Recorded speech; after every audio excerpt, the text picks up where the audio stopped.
Okay, so we're still going to start off with lying down on our back, knees and feet elevated, breathing and slowly rotating knees side to side. After you finish that, bring your legs back down and we're gonna progress some of these core exercises. We're gonna keep our back flat.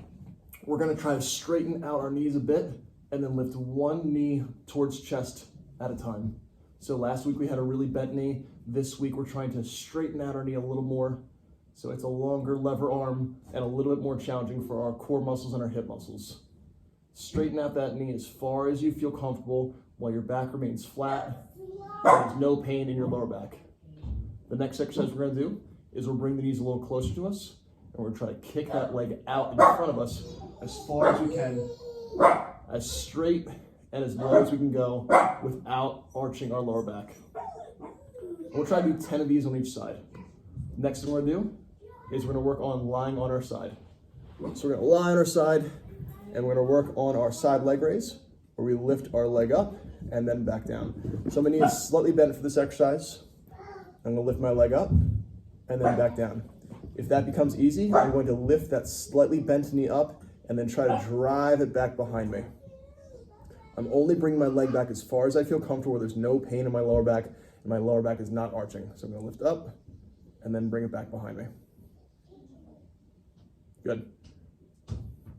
So lift up and then bring it back behind me. If you need to hold on to something in front of you, that's fine. Make sure your head is supported. Next thing we're gonna do is we're gonna go on hands and knees. I probably did a lot faster than what you can do, and that's okay, just take your time.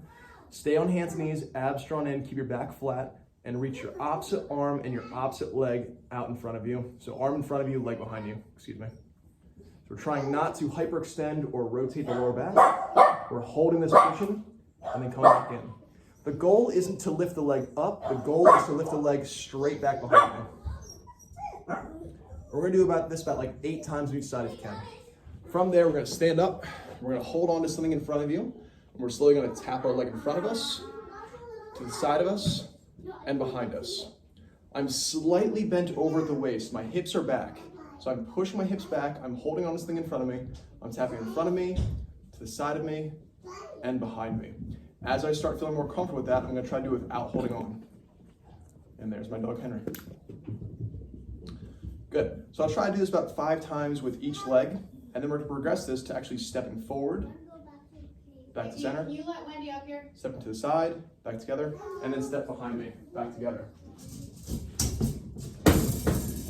After we've progressed that to not holding on and stepping forward, stepping to the side, and stepping behind, I'm gonna try to progress it even further. The way I do that is I'm going to try to be bent over at the waist, abs drawn in, hips are back, step forward with a little bend, pause and hold, come on back to center.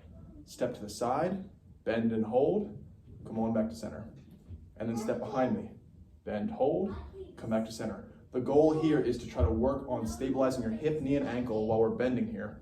And I'm not super upright, I'm slightly bent over, but I'm bent over not by rounding my lower back, but by hinging, pushing my butt back and chest down. And I'm gonna try to do this 5 times each direction with each leg. If you have 2 sets in you, that's great. Try these to your best of your ability and let me know how it goes.